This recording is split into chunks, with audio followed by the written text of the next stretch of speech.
At nearly 600,000 acres, Anza Borrego is the largest state park in California, and third largest in the US. It's also something of a playground for off-roaders, containing over 500 miles of dirt roads, which vary from mild to spicy. Keep on the throttle, keep on the throttle. It's a place I've had on my radar for a number of years now, and we've given ourselves 3 days to explore as much of the park as possible, with the ambitious target of completing a 100-mile route on a patchwork of trails that meander through the park from south to north. Along the way, we'd be greeted with numerous obstacles, from steep drops into sandy washes to incredibly narrow canyons, and even some proper rock crawling. It was a route that would keep us guessing as to what would be around every bend. And the scenery? Well, it held up its end too. From mud caves to slot canyons to insane views of ancient badlands. Anza Borrego is one of those places that's just hard to wrap your head around.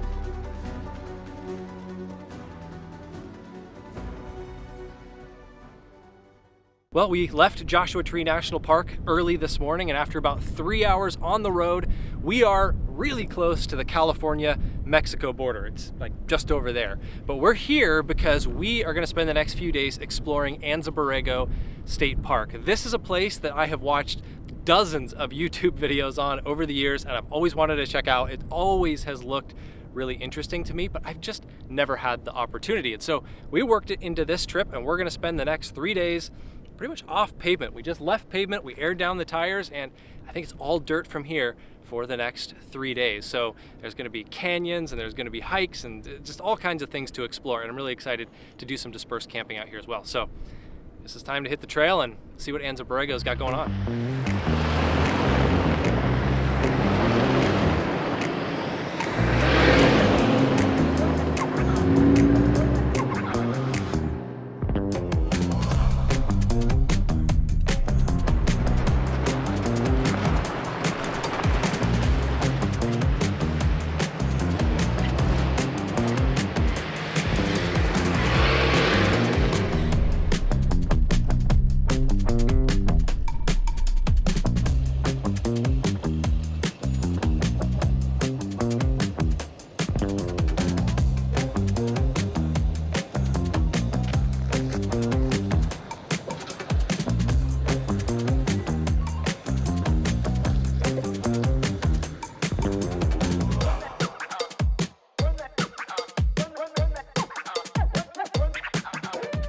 Made our first stop along the trail and stopped at this kind of little funky area by this old railroad. There's some abandoned structures around and this kind of cool water tower, especially if you like it a funk. It's pretty cool graffiti. But just taking a little water break and back in the trucks here and continue on our way.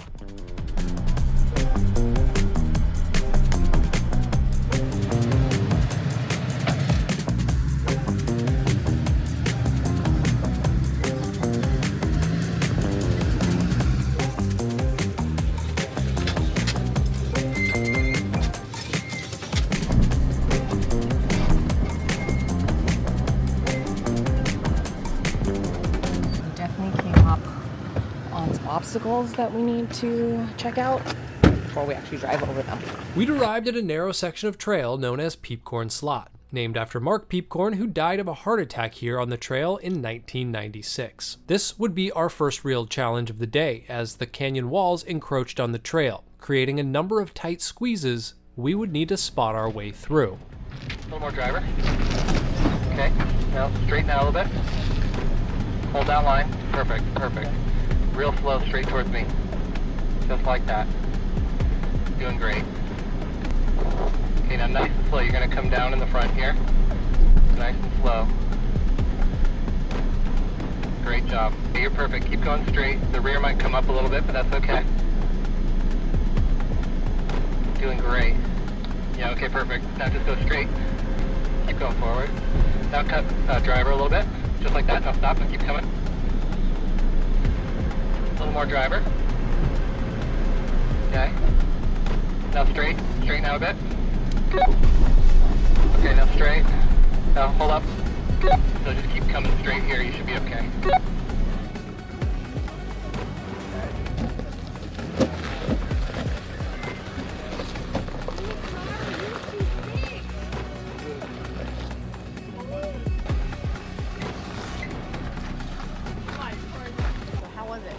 a spotter? As a spotter, I suspect it was probably easier than driving. Honestly, if I'd been driving, I would have been more stressed out than spotting. That was a lot of fun. I mean, that was like really, we're talking inches on either side. I wouldn't want to do that probably in a full size or a van or something. But yeah, we all made it through, and I don't know. Spotting was kind of fun, so I enjoyed it. I don't know how you all felt, but I enjoyed it. As a driver, I thought that that was a lot of fun. It definitely helps to have a spotter like Jeff.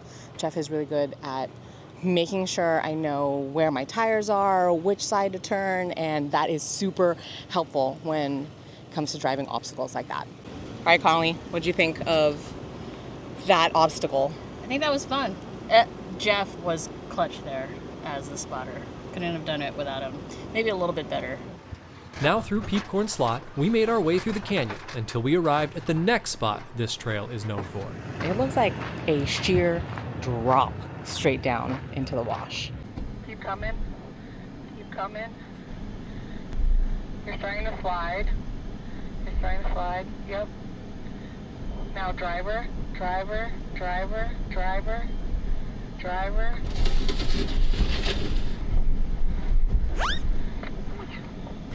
Christine's down! Yep, you're just gonna start to slide down on the front. Good. Keep coming. Good. Good. Good. You're pretty much home clear. What a trail to start our time in Anza Borrego. This trail that we're on right now has been so much fun, but it has been a challenge. It has thrown everything at us. Some really narrow canyons that we had to pick our way through and spot, some steep drops into washes, some steep climbs up washes. I've gotten to play with all the toys in the Tacoma, For Low, the Locker, MTS, and I am just having a blast. And we're only about halfway through this technical trail that we're on, but we just decided to stop and set up camp, as you can see behind us, because the sun is starting to get low in the sky, and we don't know how long it's going to take to get off this trail, because if it's like the first half of the trail, it's going to take us a while. But an amazing day and such a beautiful landscape here. It's gorgeous. We're surrounded by mountains in all directions. Kind of reminds me of the Sonoran Desert a little bit, in the sense that there are these big peaks and cactus everywhere. But yeah, as I'm recording this, the sun just dipped below this mountain peak behind us, and it's cooled down already, which is nice because it was over 90 degrees today, and being out running around and spotting and all of that, it definitely took its toll. So just gonna relax for the rest of the night and hang out with everyone, and then we'll pick up again tomorrow.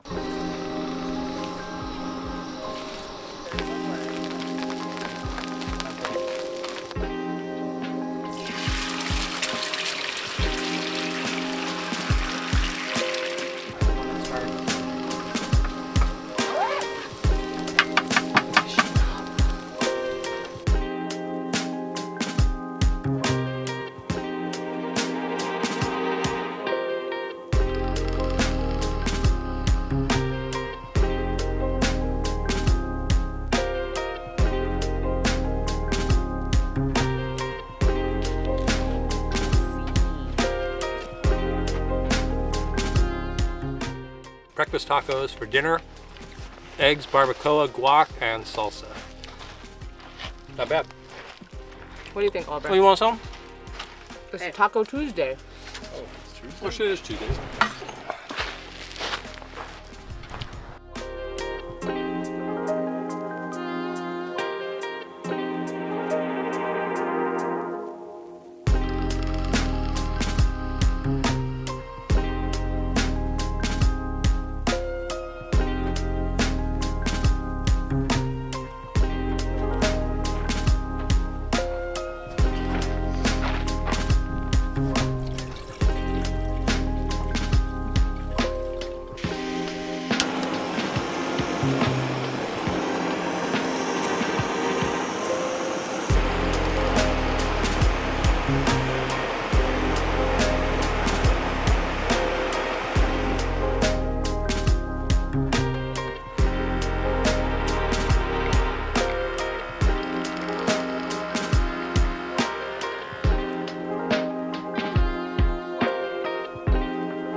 What a beautiful morning at camp. This is This is incredible, and it's so still right now, which I think we have to be really thankful for, because this campsite that we're in this part of Anza Borrego is known to get really windy, and it was a little windy last night, but nothing too bad. But it is warm. I think the low last night was 72, and it's 7:15 a.m. right now, and it's probably in the mid 70s already with the sun up. It's supposed to be over 90 today, so I don't think we're going to be hanging around camp too much longer because it's going to get hot. So we're going to hit the trail, see what the rest of this trail looks like, because as you saw yesterday, we didn't finish it.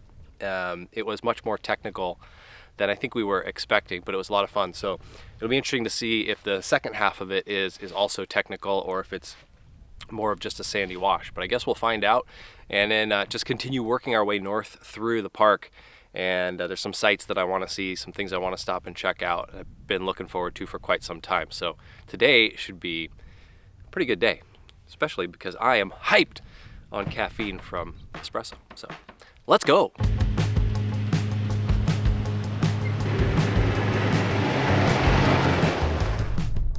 As it turned out, the remainder of yesterday's trail was nothing more than a simple, straightforward sandy wash. And so after just a few minutes, it was on to the next.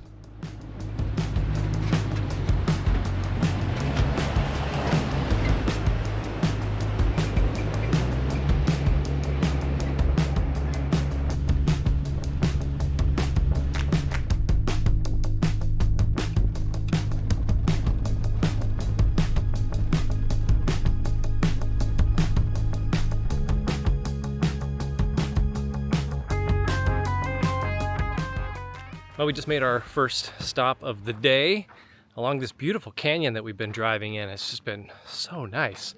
But there's apparently some mud caves up here, so we're just walking to check them out. We had them marked on our map, and curious to see what this looks like. This must be it. There's a bunch of mud caves around here apparently. And this one, oh man, when you walk in, it drops like 20 degrees immediately. It keeps going in there, but of course, in true Where to Next Overland fashion, no light source, no flashlight, no headlamp, of course. These caves were created by water flowing through a thick deposit of silt, and are widely considered to be the most extensive mud cave system anywhere in the world. Definitely a worthwhile stop to check out if you're in the area.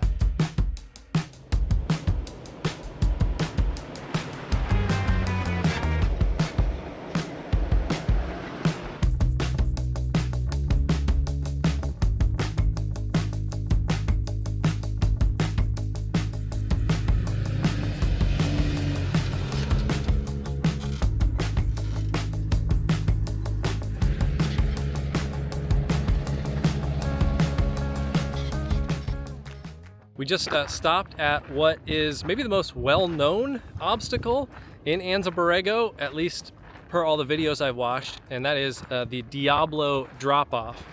And I don't know if the parks have graded it recently or if we've just done some stuff that's way gnarlier, but looking at it right now, it looks like maybe one of the easier drops that we've done. So there's the trucks, and then the drop is just this right here, and then it goes down along here. I think there might be another drop, a second drop down there somewhere. There are a couple of other line options that are a little bit more difficult, a little bit more rutted out, but at least as far as what's mandatory so far, looks pretty easy. So I think we're just gonna crawl on down. No need for a spotter or anything like that.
So after a little bit of time on pavement, we're now on the north end of Anza Borrego, and we've come across the first obstacle. You see they've got a sign here, high clearance 4x4 vehicles only, and it's because there's another drop off here. This one pretty steep, but it looks kind of like Diablo drop off where it's been graded recently. So there's some moguls, but not too bad. I'm not gonna walk any further down because I might do that and I have to walk back up.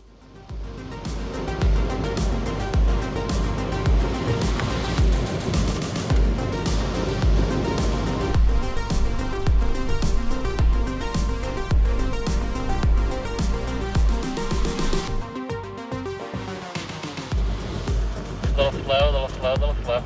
You're gonna dip a little bit driver, turn driver. Okay, and just nice and slow. Creep on down, just like that. Perfect, you hit bottom, now straighten out a little bit. Keep coming forward, you're fine. Now hard driver.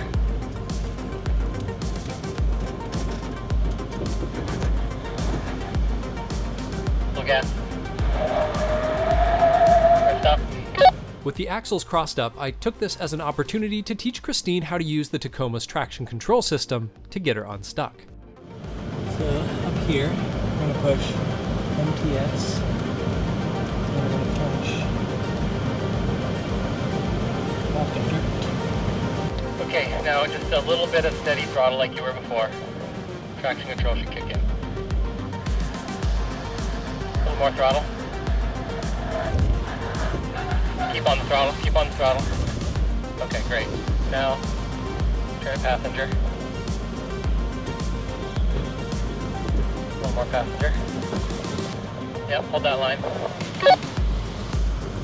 Good job.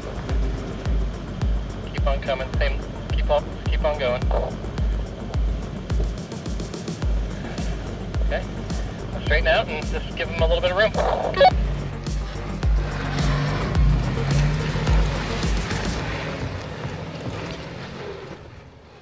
After what ended up being a really long day on the trail today, we came across a campsite that was too good to pass up. So well, we didn't pass it up. You can see we're camped back here, which is perfect. We're tucked into these canyon walls here, and our thought process was kind of twofold there. One, there's shade, and this is one of the first shaded spots we've come across all day. And it's like 96 degrees out right now, and it doesn't look like it's gonna cool off very much. And then we also figured with these canyon walls, it might give us some protection from the wind. But anyway, it was a really fun day today, second day exploring Anza Borrego. Lots of canyons today, just canyons everywhere. Driving through so many canyons that it was just kind of like at some point, it was like, yeah, there's another canyon. And usually that's kind of a big deal. Some of the roads were really fun. Some were a little bit technical, like this one that we just came in on here. And some of them were really badly washboarded. And God, after like an hour of washboard roads, I'm over it. Anyway, just gonna enjoy this beautiful camp spot for the night. I know we got a little bit more time tomorrow to continue exploring further north, but for now, just gonna hang out with everybody and grab a cold drink and sit down.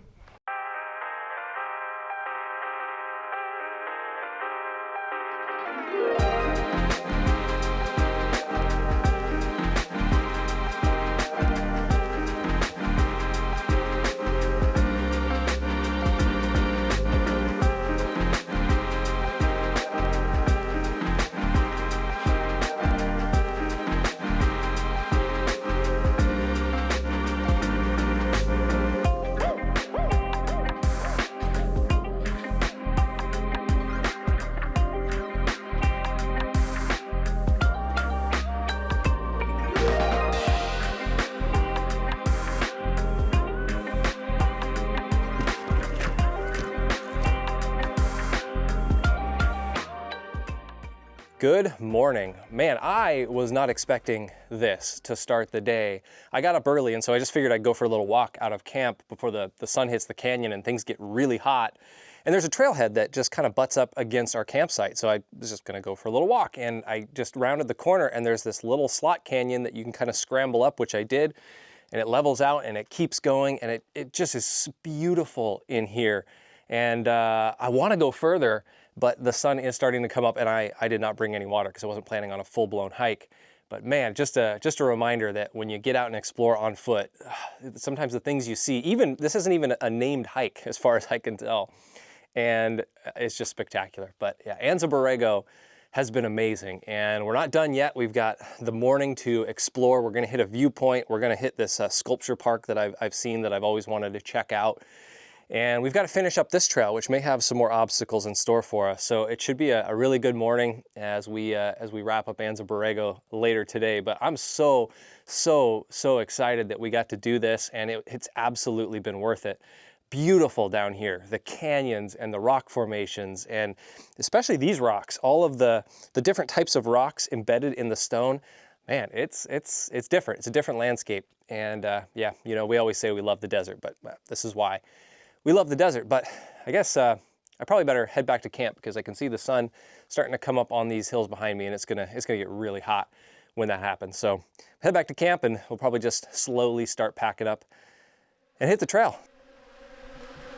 I returned to camp to find a swarm of honeybees seemingly desperate for water all around the back of the truck, and this made packing up quite, well, interesting, as you can probably imagine.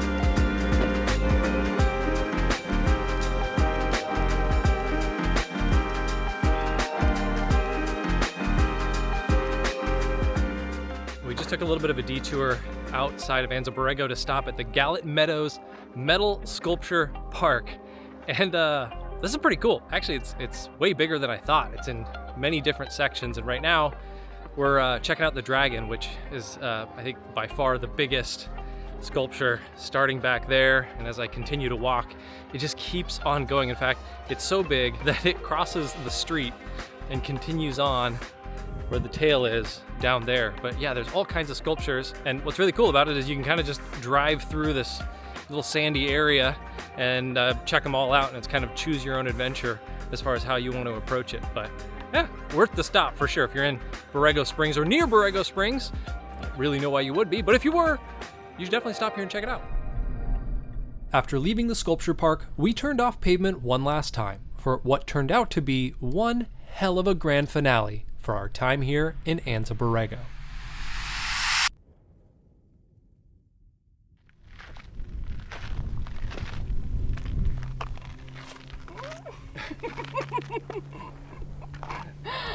Didn't look scared at all. Oh, Britta, hi.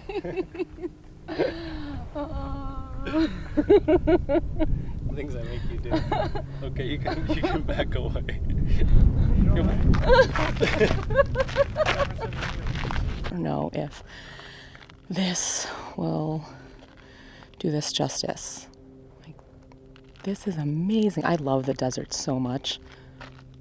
So cool. What you're looking at here are the Borrego Badlands, severely eroded sedimentary rocks laid down by the ancient Colorado River.